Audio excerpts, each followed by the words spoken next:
your brain on food. If you sucked all of the moisture out of your brain and broke it down to its constituent nutritional content, what would it look like? Most of the weight of your dehydrated brain would come from fats, also known as lipids. In the remaining brain matter, you would find proteins and amino acids, traces of micronutrients, and glucose. The brain is, of course, more than just the sum of its nutritional parts, but each component does have a distinct impact on functioning, development, mood, and energy.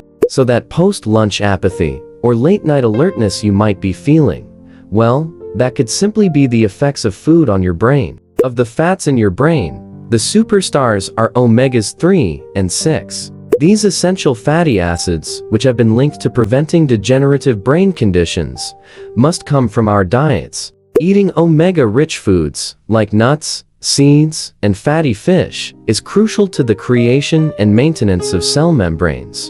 And while omegas are good fats for your brain, long-term consumption of other fats, like trans and saturated fats, may compromise brain health. Meanwhile, proteins and amino acids, the building block nutrients of growth and development, manipulate how we feel and behave. Amino acids contain the precursors to neurotransmitters, the chemical messengers that carry signals between neurons, affecting things like mood, sleep, attentiveness, and weight. They're one of the reasons we might feel calm after eating a large plate of pasta or more alert after a protein-rich meal. The complex combinations of compounds in food can stimulate brain cells to release mood-altering norepinephrine, dopamine, and serotonin. But getting to your brain cells is tricky, and amino acids have to compete for limited access. A diet with a range of foods helps maintain a balanced combination of brain messengers and keeps your mood from getting skewed in one direction or the other.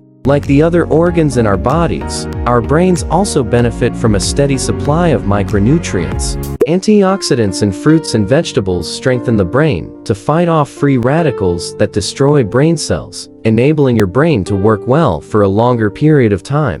And without powerful micronutrients like vitamins B6, B12, and folic acid, our brains would be susceptible to brain disease and mental decline. Trace amounts of the minerals iron, copper, zinc, and sodium are also fundamental to brain health and early cognitive development. In order for the brain to efficiently transform and synthesize these valuable nutrients, it needs fuel, and lots of it. While the human brain only makes up about 2% of our body weight, it uses up to 20% of our energy resources.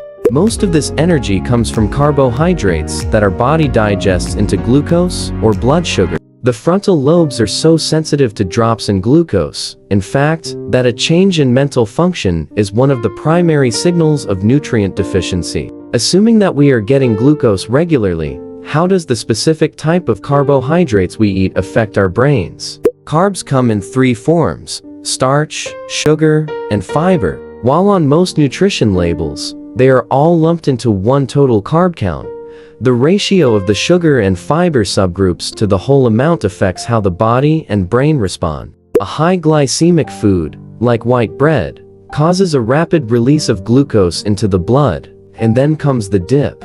Blood sugar shoots down, and with it, our attention span and mood. On the other hand, oats, grains, and legumes have slower glucose release, enabling a steadier level of attentiveness. For sustained brain power, opting for a varied diet of nutrient-rich foods is critical. When it comes to what you bite, chew, and swallow, your choices have a direct and long-lasting effect on the most powerful organ in your body.